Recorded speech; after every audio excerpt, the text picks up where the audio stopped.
아무래도 제 직업이 아이들에게 영어를 가르치는 일을 하다 보니 아이들에게 공부를 독려하기 위해서 잔소리를 하는 경우가 많습니다. 왜 숙제를 다 못해왔냐 라든지, 시험 기간인데 공부 시간 좀 늘리자 라든지, 저번에 공부했던 내용인데 이거 벌써 까먹었냐 등등, 매번 아이들과 이렇게 씨름을 하는 것이 제 직업상 피할 수 없는 부분인데요. 고등학교 기말고사를 앞둔 요즘엔 더더욱 이런 말들을 많이 하게 됩니다. 어느 날은 한 학생이 이런 잔소리라는 저에게 이렇게 이야기를 하더라고요. 선생님은 원래 공부를 잘하시니까 그렇죠. 우리들은 이게 너무 힘들고 어려워요 라고 말이죠. 그 순간 저는 잠시 과거를 떠올리며, 야, 내가 이런 말을 듣는 것을 제 중학교나 고등학교 친구들이 보면 많이 웃겠구나 라는 생각이 들었습니다. 왜냐하면 저는 중학교, 고등학교 때 그 누구보다 공부를 싫어하고 정말 많이 놀았던 학생이었기 때문이죠. 물론 성적도 그다지 좋지 못했었습니다. 제가 지금 가르치는 대부분의 학생들은 제가 학생이었을 때보다 훨씬 더 공부도 잘하고 성적도 우수한 학생들인데, 제가 그 똑똑한 아이들에게 야, 공부 좀 열심히 하자 라고 잔소리를 하는 상황이 저에게도 가끔씩은 낯설 때가 있습니다. 제가 뒤늦게 공부를 다시 시작해서 유학까지 5년이나 갔다 온 후에야 비로소 누군가를 가르칠 수 있게 되었다는 사실을 아이들은 모르고 있는 것이죠.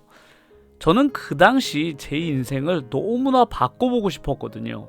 그 방법은 공부밖에 없다는 사실을 깨닫고 하던 일을 모두 중단한 후 다시 공부를 시작하게 되었습니다. 만약 그때 제가 그냥 현실에 순응하고 나를 바꾸려 하지 않았다면 아마 저는 평생 제가 공부하지 않은 것을 후회하며 살고 있을지도 모르겠습니다. 늘 나는 공부도 못했던 사람이니까 새로운 것을 배우려 하는 것을 겁내하고 주저하고 도전하려고 시도조차 하지 않았을지도 모릅니다.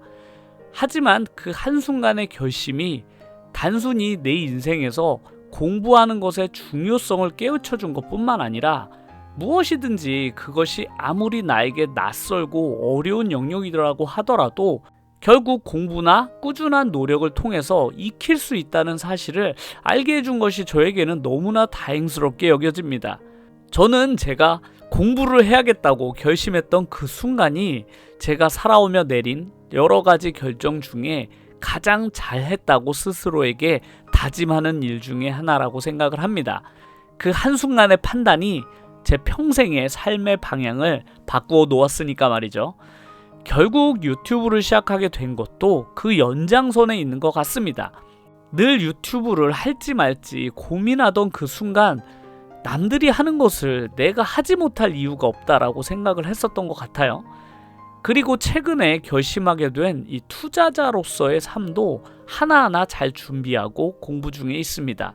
유튜버든 투자자의 삶이든 평생 제가 걸어본 적이 없는 길이지만 그것 역시도 시간이 지나고 노력을 꾸준히 이어가다 보면 에이, 선생님은 원래 공부를 잘했으니까 그게 쉬웠겠죠 라는 말을 제가 종종 듣듯이 유튜브 전문가니까 그런 거 쉽게 이야기할 수 있겠죠 라던가 투자 전문가니까 돈 버는 게 쉬웠겠죠 라는 말을 언젠가는 들어볼 날이 오지 않을까를 기대하면서 오늘 하루를 또 살게 되거든요.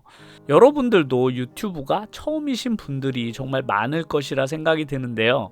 누구나 그렇듯이 처음 하게 되면 시행착오도 겪게 되고 다양한 어려움들이 있을 텐데요. 처음부터 유튜버를 잘하는 사람은 없다고 생각합니다. 지금 내가 겪고 있는 이런 다양한 어려움들은 이미 수많은 유튜버들이 이미 겪었던 일이라고 생각하신다면 충분히 극복해내실 수 있을 거라고 생각을 해요. 10년 뒤 유튜브 전문가가 되어 있을 모습을 상상하면서 오늘도 내 영상을 노력해서 한번 만들어 보세요. 분명히 어제보다 좀 더 나은 영상이 만들어질 테니까요. 오늘은 잠시 제 옛날 생각이 떠올라서 이야기를 해보았는데요. 늘 제 영상을 보시고 함께 공감해주시는 여러 유튜버 분들께 오늘도 감사드립니다. 그러면 다음 영상에서 뵙겠습니다. 감사합니다.